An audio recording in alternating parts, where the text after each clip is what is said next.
So now let me introduce to you Jappa Yoga.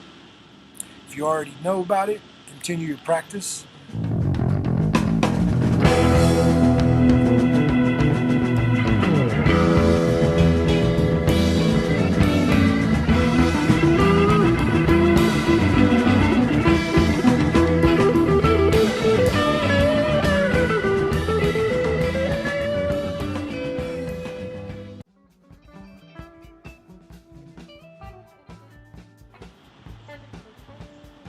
Hey everybody. So today I'd like to kind of turn you on to maybe another form of meditation or another form of yoga even. If you're familiar with the Hare Krishnas, you pretty much already know this, but this is called Jappa Yoga. Maybe you know it, maybe you don't. So today, I want to show you guys how to do Jappa meditation or Jappa Yoga. Now, to do Jappa, if you've seen it done, basically, you've seen this with all kinds of different faiths, where they have beats like this that are 108 beads on a string with a head bead, where you chant on each one of these beads. So everybody uses some kind of method of chanting with beads. So chanting on a bead and Jappa Yoga was given to me by my guru when he gave me my mantra. And he told me to chant 16 rounds on my beads. And to keep my beads in a nice little bag like this that I wear around my neck. This is my Jappa bag, and inside are my Jappa beads. First consideration when you're doing your Jappa is cleanliness of your hands. Make sure your hands are clean.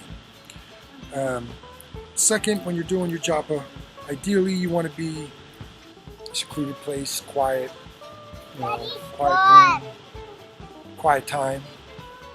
Outside, you can do it. You don't want to have a lot of people talking to you. Ideally, you don't want to watch the television when it's going on. You don't want to be on the phone, social media, things like that. This is your alone time. Chant the name of God. You should be chanting a mantra. Mantra means to deliver the mind. And so the mantra that you use, that vibration is what's going to be channeling. Ideally, when you're doing any kind of spiritual practice like this, I like to say you want to engage all your senses, So your sense of touch is being engaged in the chanting on the beads. And, your sense of your tongue is chanting the mantra. And your ears are hearing the mantra. Now, if you're burning incense, then your nose is smelling. If you're closing your eyes and looking within, you don't really close your eyes fully, but you close your eyes to a slit and you kind of focus on the tip of your nose. And as you're doing that, your mind will, create its own pictures. So you're using your vision in that particular way. Or you can look at a picture of Krishna and Radha, or a picture of your Guru-Dev, and then you're engaging your sight.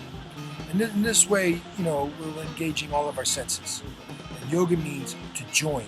So we're going to be joining the spirit with the material. And another thing that we don't do is we don't use our index finger when we're chanting on the beads. We like to use our thumb and our middle finger. These are the two, and this one is kept out the way. Pointer is your ego or your material finger. You ever notice you're always pointing with this finger? Hey you, you're doing this wrong. We're very judgmental with our pointer finger. This is this is that, I'm me. So this finger we exclude. And we use our thumb and our middle finger. And we just kind of roll the bead around. Chant on that and then go to the next one. Go to the next one till you're all the way around, to the small. And then when you get to the tip, you turn around and you go back. You don't cross the head bead. And, a mantra could be as simple as one word. Ram, Ram, Ram, Ram, Ram, Ram, Ram. And my guru gave me my mantra. Hare Krishna, Krishna Krishna, Hare Hare. Hare Ram, Ram, Ram, Hare Hare. And if done continuously and done at a specific pace, it usually takes about 10 minutes to go around 108 beads one time. To do 16 rounds, it can take you about 2 hours. And also, we keep our beads in a Jappa bag. You can chant with them inside as well. I can chant with them outside just to show you and stuff, you know. We don't wear them as jewelry, as necklace, even though if you don't have a bag, around your neck is probably the next best place to put your beads. But if you have a bag, you chant inside of your Jappa bag to keep your beads nice and clean. And all right. And again, these bags usually have a hole for your index finger to come out of.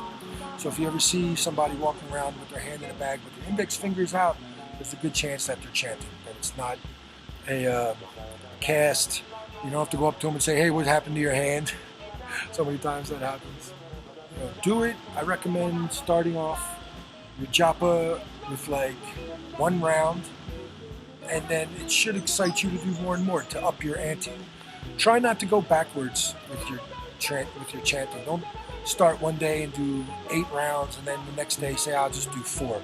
Try to give yourself a number, and when you beat that number, I mean, you can always beat that number, but always do your minimum that you decided that you're going to do.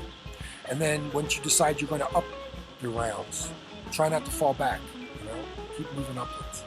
And don't be discouraged if you feel like you can't just be focused for as long as you want to be. Whenever your mind wanders while you're chanting, just bring it back to the mantra, bring it back to the touch of the beads, the smell of the incense, picture of the Guru, picture of Krishna.